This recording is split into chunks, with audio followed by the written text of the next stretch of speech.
Eu vou perguntar a você aí de casa, você é ciumento? De leve, dizem, e até apimenta a relação, mas muitas vezes esse sentimento evolui para comportamentos de violência. E nesses casos, a principal vítima acaba sendo a mulher.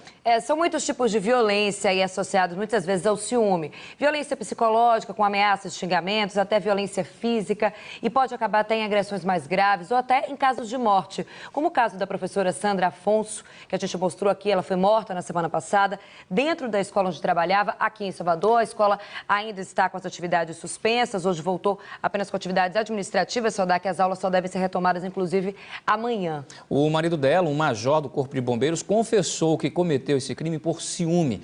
O delegado responsável pela investigação do caso, Marcelo Sansão, informou agora há pouco que vai mandar o inquérito para o Ministério Público na próxima segunda-feira. E é esse o assunto, o ciúme, até onde ele vai, que o Bahia Meio-Dia começa a discutir agora. Não dá para mostrar o rosto por causa do medo e do constrangimento. Mas contando a própria história, esta mulher revela que sempre há um momento de reagir a uma vida de agressão e se livrar do pior. O pior seria me matar, né? No começo era desprezo, né? Desprezo e depois vem xingamentos, depois agressão, né? De puxar faca, essas coisas.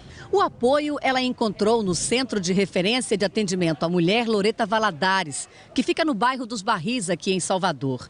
Só no ano passado, foram mais de 3.000 mulheres acolhidas. Começa a violência pela violência psicológica, aquela que ele vai anulando a autoestima, não trabalha, não estuda, não tem as amigas. Ou depois ele passa para a violência moral, que é aquela dos xingamentos. Num centro de referência como esse ou numa delegacia, já existe a constatação de que a lesão corporal é o crime mais denunciado pelas mulheres. Bater, empurrar, até segurar no braço de forma mais agressiva, tudo isso se caracteriza lesão corporal. E qualquer uma dessas ações é suficiente para denunciar o agressor e esperar que ele seja punido dentro do que diz a lei. Essa advogada criminalista acha que o crime de feminicídio, um agravante criado no ano passado, que aumenta a pena por homicídio contra a mulher para 30 anos e não mais 20, pode ser uma proteção importante. Toda vez que é criada uma lei penal, o objetivo da lei penal é esse, né? É evitar, impedir a prática de crimes. Mas essa legislação ela é muito recente, ela é de 2015, então ela tem pouco tempo de aplicação prática para a gente perceber na realidade uma diminuição do número de homicídios. O caso mais recente de homicídio contra a mulher aqui em Salvador foi o de Sandra Denise Costa, uma professora de 40 anos, morta pelo marido no último dia 13, dentro da escola onde trabalhava, no bairro de Castelo Branco. O marido, major do Corpo de Bombeiros, Valdiógenes Almeida Júnior, está preso e confessou que cometeu o crime por ciúmes. Os especialistas dizem que o ciúme está relacionado com a falta de confiança no outro e até em si próprio. E muita gente concorda que o ciúme só faz atrapalhar a relação. Só pelo fato de ele achar que é seu dono, isso atrapalha demais. Eu acho que no início da relação, se você deixar certos vícios que o namorado tem, de ficar impedindo certas coisas, aí pode acontecer violência, qualquer tipo de outra coisa, né? E a gente sabe muito bem, a gente já relatou vários casos aqui de violência contra a mulher, também motivado por ciúme.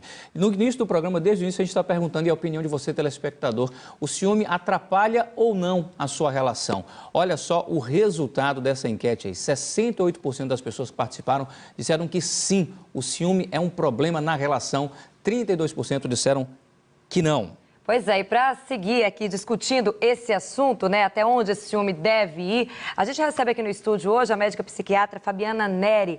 Oi, doutora Fabiana, bem-vinda ao Bahia Meio-Dia mais uma vez. A gente viu aí o resultado, a grande maioria das pessoas disseram que sim, que o ciúme interfere na relação. Então eu quero começar perguntando essa coisa do ciúme saudável, sadio, aquele ciúme que é o tempero do amor, E quando isso passa do limite, de fato?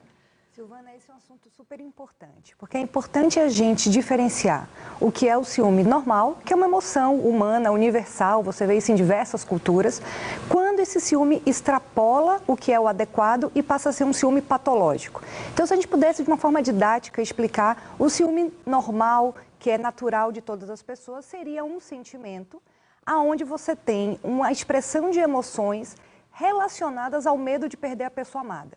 Em geral, essa emoção ela é transitória e ela está relacionada a fatos específicos que aconteceram. E, em geral, tem uma intensidade considerada normal para aquela situação específica. Quando você está falando de um ciúme patológico ou ciúme doentio, há quem chame de síndrome de Otelo, repercutindo aquele personagem famoso de William Shakespeare, você está falando num quadro onde a pessoa ela tem uma necessidade de posse e de controle do ente amado, principalmente controle do comportamento e dos sentimentos daquela pessoa. Então, são comuns, quando você está observando um quadro de ciúme patológico, você ter comportamentos da pessoa que é ciumenta de forma muito bizarra e muito exagerada. Então, existe uma procura incessante em relação a provas de traição, mesmo quando o ente amado diz e prova de todas as formas que não existe nenhuma traição. Isso não é suficiente para o ciumento patológico. Então, existem comportamentos inadequados de perseguição, de olhar o celular, de olhar o e-mail. Tem que ficar atenta quando começa a olhar o celular, quando começa a olhar as mensagens, quando quer determinar qual é a roupa que ela utiliza, quais são os amigos que ela deve andar, quais são as companhias que ela anda.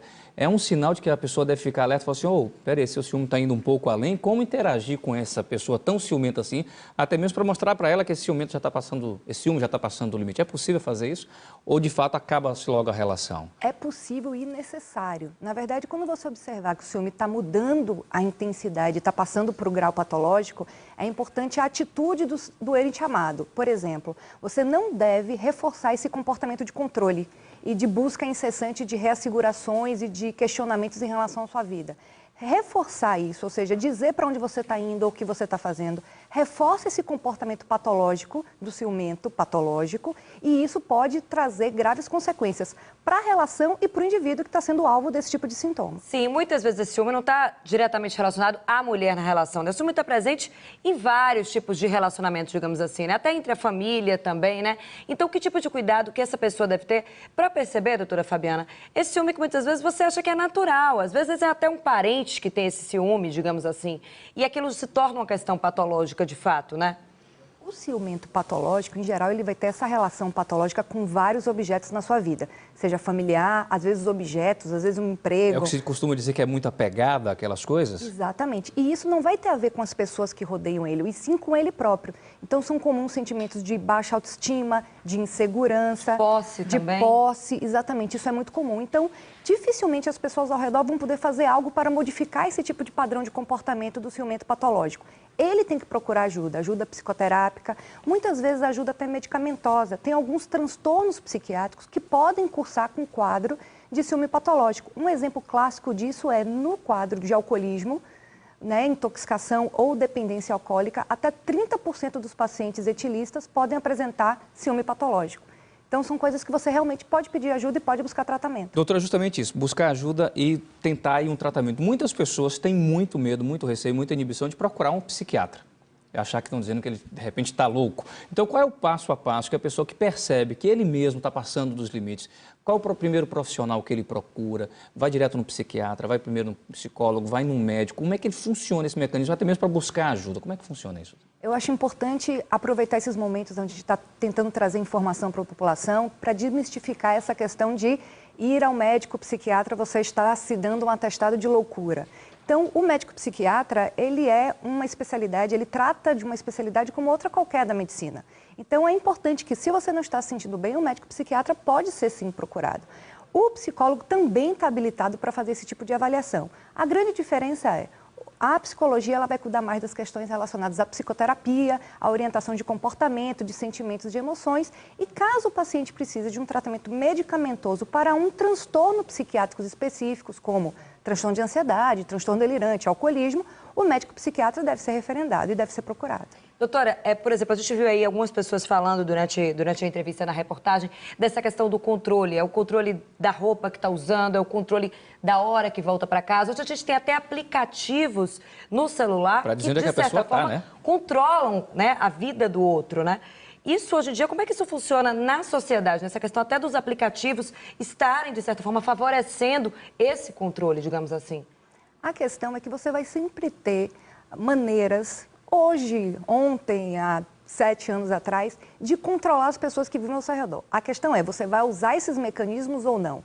Por que você precisa desse controle? O que está te levando a precisar ter o controle da vida da outra pessoa? são indivíduos separados e autônomos. Então, as questões sempre estão relacionadas às motivações internas que aquela pessoa tem para desconfiar e para achar que está sendo traído ou que está sendo deixado de lado ou que vai ser abandonado. Então, entender os motivos, os pensamentos, as emoções que levam o indivíduo a exercer aquele controle é muito mais efetivo do que simplesmente tentar eliminar as formas de controle. O que deve ser observado, então, é a atitude dessa pessoa por buscar essas formas.